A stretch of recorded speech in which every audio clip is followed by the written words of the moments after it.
ജീവിതത്തിൽ നമ്മൾ കാത്തു സൂക്ഷിക്കേണ്ടുന്ന ഏറ്റവും വലിയ ഗുണമാണ് വിട്ടുവീഴ്ച കാണിക്കണം. ആളുകൾ നമ്മോട് ചെയ്തിട്ടുള്ള അപരാധങ്ങൾ പുറത്തു കൊടുക്കണം. അങ്ങനെ പുറത്തു കൊടുക്കുന്നത് കൊണ്ട് നമുക്ക് താഴ്ചയാണ് വരുന്നത് എന്ന് ശൈത്താൻ നമ്മുടെ മനസ്സിൽ തോന്നിപ്പിക്കും. എനിക്കെന്താ ഒരു കുറവ്? ഞാനെന്തിനാ അവനോട് അങ്ങോട്ട് പോയി മിണ്ടുന്നത്? ഞാനെന്തിനാ അവനോട് അങ്ങോട്ട് പോയി സുൽഹാകുന്നത് എന്നൊക്കെ ഒരു പക്ഷേ ശൈത്താൻ നമ്മുടെ മനസ്സിൽ തോന്നിപ്പിക്കും. നബി സല്ലല്ലാഹു അലൈഹി വസല്ലമ നമുക്ക് പറഞ്ഞു തരുന്നത് മറ്റൊരു കാര്യമാണ്. മാ നഖസത സദഖത്തുൻ മിൻ മാലിൻ. ഒരു ഹദീസിൽ നമുക്ക് കാണാം, സമ്പത്ത് ഒരിക്കലും ചുരുങ്ങിപ്പോകൂല ധർമ്മം കൊടുത്തതുകൊണ്ട്. ഒരാൾ ധർമ്മം കൊടുത്തിട്ട് ഈ ലോകത്ത് ദരിദ്രനായിട്ടില്ല. ഏതെങ്കിലും ആളുകളെ ലോകത്ത് കാണാൻ സാധിക്കില്ല. എന്തേ? അയാൾ വളരെ പൊളിഞ്ഞു പാളീസായി, അയാളാകെ പൊട്ടിപ്പോയി സാമ്പത്തികമായി. എന്തേ കാരണം?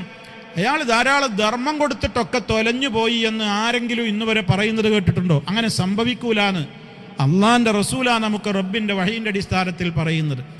ധർമ്മം കൊടുത്തിട്ട് നല്ല മാർഗത്തിൽ ചെലവഴിച്ചതിൻ്റെ പേരിൽ ലോകത്തൊരു സമ്പന്നനും ഫക്കീറാവുകയോ ദരിദ്രനാവുകയോ ചെയ്തിട്ടില്ല, അങ്ങനെയാവുകയുമില്ല. ധർമ്മം ധനത്തിൽ കുറവ് വരുത്തൂല, മറിച്ച് ധർമ്മത്തിൽ വർധനവേ ഉണ്ടാവുകയുള്ളൂ. എത്രത്തോളം നമ്മൾ ധർമ്മം കൊടുക്കുന്നുവോ അത്രയും നമ്മുടെ സമ്പത്ത് വളരും. ശേഷമുള്ള വാചകം നോക്കൂ, വമാ സാദല്ലാഹു അബ്ദൻ ബിഅഫ്വിൻ ഇല്ലാ ഇസ്സാ. വമാ സാദല്ലാഹു അബ്ദൻ, ഒരടിമക്കും അല്ലാഹു വർദ്ധിപ്പിക്കൂല, ബിഅഫ്വിൻ, അവൻ മറ്റൊരാളോട് വിട്ടുവീഴ്ച ചെയ്തതുകൊണ്ട്, ഇല്ലാ ഇസ്സാ, അന്തസ്സല്ലാതെ വർദ്ധിപ്പിക്കുകയില്ല.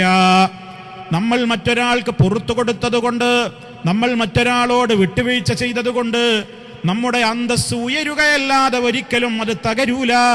നമ്മുടെ അന്തസ്സ് വർദ്ധിക്കുകയല്ലാതെ ഒരിക്കലും അത് തളർന്നു പോവുകയില്ല, താഴ്ന്നു പോവുകയില്ല. വമാ തവാളഅ അഹദുൻ ഇല്ലാ റഫഅഹുല്ലാഹ്. അല്ലാഹുവിനെ സ്നേഹിച്ചുകൊണ്ട് ആരെങ്കിലും മറ്റൊരാളോട് വിനയം കാണിച്ചാൽ അല്ലാഹു അവന്റെ പദവി ഉയർത്താതെയും ഇരിക്കുകയില്ല. എത്ര വലിയ സന്തോഷ വാർത്തകളാണ് ഈ ഹദീസിലൊക്കെ. അതുകൊണ്ട് ആരോടും ഒരു നിരന്തരമായ പകയും വിദ്വേഷവും ഒന്നും നമുക്കുണ്ടാകാൻ പാടില്ല. ആദർശപരമായ കാരണങ്ങളിൽ ഒഴികെ ആദർശത്തിൽ നമുക്ക് വിട്ടുവീഴ്ചയില്ല. ആദർശത്തിൽ നമ്മോട് ശത്രുത പുലർത്തുന്നവന് അവനോടൊരിക്കലും, എന്നാൽ നിന്റെ ഇഷ്ടത്തിന് വേണ്ടി എൻ്റെ ആദർശത്തെ ഞാൻ കൈയൊഴിച്ച് നിന്റെ ഇഷ്ടത്തിന് ഞാൻ പ്രാധാന്യം കൊടുത്തുകൊള്ളാം എന്ന് പറഞ്ഞ് അവനോട് സുൽഹാകുന്ന പ്രശ്നമേയില്ല. അത് വേറെ വിഷയമാണ്. ഇതല്ല, ഇത് വ്യക്തിപരമായ പേഴ്സണൽ ചില വിഷയങ്ങൾ, നിസ്സാരമായ കാര്യങ്ങൾക്ക് വേണ്ടി ഇങ്ങനെ മിണ്ടാതെ പകയും വിദ്വേഷവുമായി നടക്കുകയാണ്. അതൊരിക്കലും പാടില്ല.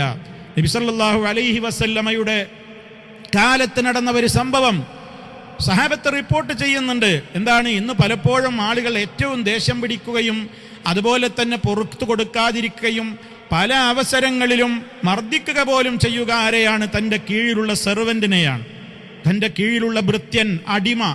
ഇവരോടൊക്കെ യജമാനരായ ആളുകൾ പലപ്പോഴും വളരെ ഗൗരവത്തോടെയും പരുഷ സ്വഭാവത്തോടെയും ഒക്കെയാണ് പെരുമാറുക. ഒരിക്കൽ നബി സല്ലല്ലാഹു അലൈഹി വസല്ലമിനോട് ഒരു സഹാബി വന്നുകൊണ്ട് ചോദിക്കാണ്, യാ റസൂലല്ലാഹ്, അല്ലാഹുവിൻ്റെ റസൂലേ, അല്ലാഹുവിൻ്റെ റസൂലേ, കം നഅഫു അനിൽ ഖാദിം. ഒരു ഖാദിമിനോട്, വീട്ടിലെ ഒരു വേലക്കാരനോട്, ഒരു ഭൃത്യനോട്, ഒരു സർവന്റിനോട്, അയാളിൽ നിന്നുണ്ടാകുന്ന അരുതായ്മകൾക്ക് ഞാൻ എത്ര പ്രാവശ്യം മാപ്പ് കൊടുക്കണം? നബി സല്ലല്ലാഹു അലൈഹി വസല്ലമയോട് ചോദിച്ചപ്പോൾ പ്രവാചകൻ മൗനം പാലിച്ചു. വീണ്ടും അദ്ദേഹം ഇതേ ചോദ്യം ആവർത്തിച്ചു. നബി തങ്ങൾ വീണ്ടും മൗനം പാലിച്ചു. മൂന്നാമതും ഇതേ ചോദ്യം ആവർത്തിച്ചപ്പോൾ നബി സല്ലല്ലാഹു അലൈഹി വസല്ലം പറഞ്ഞത്, ഇഅഫു അൻഹു ഫി കുല്ലി യൗമിൻ 70 മറ. ഡെയിലി 70 വട്ടം പുറത്തു കൊടുത്തതാണ്. ഡെയിലി 70 തവണ നീ അദ്ദേഹത്തോട് പുറത്തു കൊടുത്തോളൂ എന്ന് നബി സല്ലല്ലാഹു അലൈഹി വസല്ലം നിർദ്ദേശിച്ചു.